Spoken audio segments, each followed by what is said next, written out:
Hi and welcome back to whichfan.com Academy.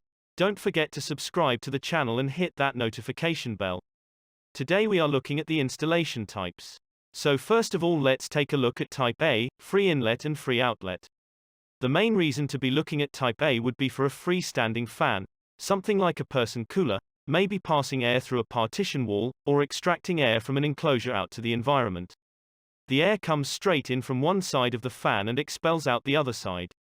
No ducting or extras needed except maybe a guard on either side of the fan for protection. Next we will look at type B. Type B is free inlet and ducted outlet. The main reason for a type B installation would be the fan being installed on the end of a piece of ductwork. The air would draw in from the open side of the fan and blow air through the ducting.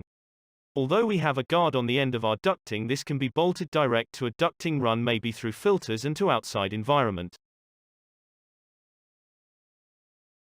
We will now look at type C installation, ducted inlet and free outlet.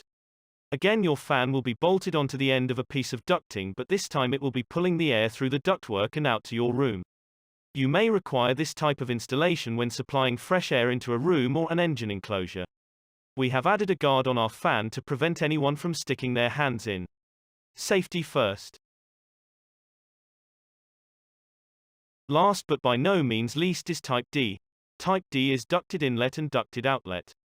As you may have already guessed, this fan will be bolted in between two pieces of ducting.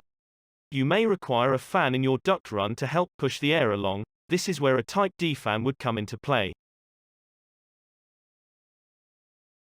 Well, I hope you have enjoyed today's video and learned something from it. If you have, please give the video a thumbs up. If you have any questions, please drop them down below in the comments. Thank you for watching and we'll see you on the next video.